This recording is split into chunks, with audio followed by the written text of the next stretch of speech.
नमस्कार दोस्तों, कैसे हैं आप सब? उम्मीद करती हूँ कि आप सब बहुत अच्छे होंगे और ये बताने के लिए नीचे कमेंट बॉक्स में श्री हरि विष्णु ज़रूर लिखें। आज के वीडियो में हम बात करते हैं मोहिनी एकादशी के बारे में। वैशाख मास के शुक्ल पक्ष की एकादशी तिथि जो कि मोहिनी एकादशी के नाम से जाना जाता है। व्रत जो है 19 तारीख को है, यानी 19 मई दिन जो है रविवार है। 18 मई यानी आज के दिन शनिवार के दिन जो है 10वीं तिथि है। तो आपको तो बाल वगैरह मैं बता दी थी कि आपको कब धोना है कब नहीं, और साथ ही पारण के बारे में मैं अच्छे से बता दे रही हूँ। जब भी आप एकादशी व्रत करती हैं तो पारण का बहुत ज़्यादा मान्यता होता है।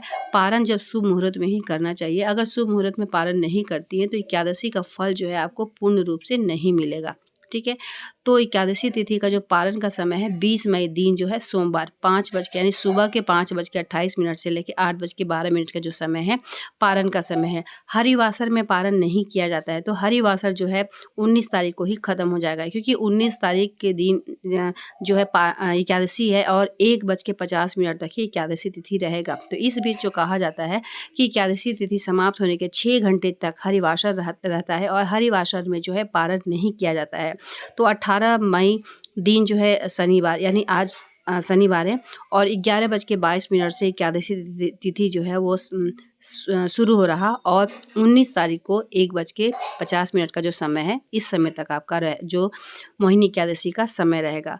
तो आपका हरिवासर जो है 19 तारीख को ही ख़त्म हो जा रहा है। तो 20 तारीख को आपको बहुत ही आराम से आपका समय मिल जा रहा है। सुबह सवेरे आप जो है पारण कर सकती हैं। तो उदया तिथि के बाद आप कभी भी पारण करें। 5:28 से लेकर 8:12 का जो समय है, ये जो समय है पारण का समय है। साथ ही तुलसी पत्र उस दिन ज़रूर से ज़रूर चढ़ा लीजिएगा, क्योंकि जब भी भगवान को भोग लगाती हैं तो तुलसी का पत्तियाँ ज़रूर चढ़ाइएगा। हर चीज़ को मैं करके दिखाती हूँ बहुत ही सरल तरीके से।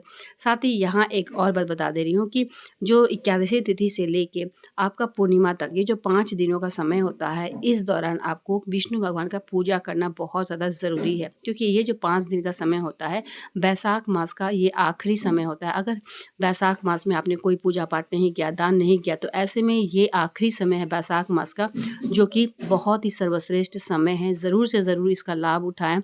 एकादशी तिथि जो है 19 को है, तो 19 तारीख को एकादशी तिथि के दौरान ही जो समुद्र मंथन के दौरान अमृत प्रकट हुआ था। द्वादशी के दौरान मोहिनी रूप में अवतार लिए थे भगवान विष्णु, और त्रयोदशी के दिन जो था देवताओं को अमृत का पान कराया गया था, और चौथ यानी चतुर्थी तिथि को दैत्य का संहार किया गया और समस्त जो देवता को स्वराज्य जो प्राप्त हुआ था वो था पूर्णिमा के दिन। तो एकादशी तिथि से लेके पूर्णिमा तक के बीच ये जो 5 दिनों का समय है बहुत ही सर्वश्रेष्ठ महत्वपूर्ण है। विष्णु भगवान का पूजन ज़रूर से ज़रूर करें। बहुत ज़्यादा अगर पूजा पाठ नहीं भी करना चाहती हैं तो विष्णु भगवान का स्मरण करते हुए ओम नमो भगवते वासुदेवाय इसी मंत्र का जाप करते हुए एक तुलसी का पत्र ज़रूर से ज़रूर आपको अर्पित करना है। अब विष्णु भगवान को कोई भी पीला जो भी चीज़ है, जो भी फल फूल है, जो भी प्रसाद जितना भी है, उसमें एक तुलसी का पत्र अगर डाल देती हैं तो कई गुना ज़्यादा आपको लाभ मिलेगा और पूर्ण फल की प्राप्ति होगी।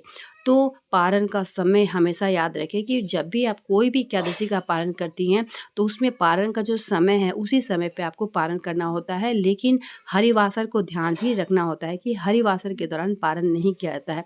अगर हरिवासर की बात किया जाए तो अगर लगा हुआ है हरिवासर, यानी दिन का 1/4 हिस्सा जो होता है वो हरिवासर का समय होता है 6 घंटे का। इतने में आपको अनाज जो है मुँह में नहीं लगाया जाता है। तो सबसे पहले जब भी पारण करती हैं तो तुलसी के पत्र और पानी के साथ ही आपको सबसे पहले पारण करना है। जब एकादशी तिथि उपवास करती हैं तो तुरंत आपको अनाज नहीं खाना है। ध्यान रखें, चाहे कितना भी कोई भी एकादशी करती हो, इसमें विष्णु भगवान की पूजा की जाती है, माँ लक्ष्मी की पूजा की जाती है, और पारण के समय भूल कर भी आपको तुरंत अनाज नहीं लगाना है। पूजा पाठ करने के बाद तुलसी के पत्र और पानी अपने मुँह में लगाना है, यानी पहले खाना है, उसके बाद ही आपको खाना पीना खाना है। तो जो पारण का समय है वो मैं बता दी। 20 तारीख को दिन सोमवार 5:28 से लेकर 8:12 का जो समय है पारण का समय है, तो पारण का समय में ही आपको पारण करना है। कुछ ना कुछ आप खा लें, उसके बाद ही आपको, यानी ऐसा नहीं कि पारण 11 बजे किए, 12 बजे किए, चाय पानी पी लें, ये गलती अपना करें। पारण का जो समय है पारण करें।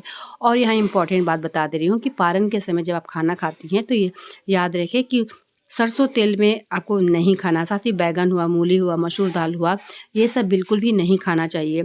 ध्यान रखें इन सब चीज़ों को। आपको जो पारण का सामान जो भी आप खाती हैं, चाहे तो शुद्ध घी का बना सकती हैं या फिर आप मूँगफली का तेल से बना सकती हैं, या फिर नहीं है कोई सामर्थ्य नहीं कि आपके पास शुद्ध घी से ही खाना बनाएँ, तो ऐसे में आप रिफाइंड ऑयल का भी इस्तेमाल कर सकती हैं। लेकिन तेल का बना हुआ चीज़ भूल से भी पारण के समय ना खाएँ। बार-बार मैं बताती हूँ कि जिससे कि आपको एकादशी का पूर्ण लाभ मिल सके। तो इन सब बातों का ध्यान रखें। पारण का बहुत ज़्यादा महत्व है। तो उम्मीद करती हूँ कि मेरे द्वारा दी हुई जानकारी से आपको लाभ ज़रूर मिलेगा। फिर भी किसी भी तरह का सवाल होगा नीचे कमेंट बॉक्स में ज़रूर बताएँ। मिलते हैं एक नए वीडियो के साथ, तब तक के लिए धन्यवाद।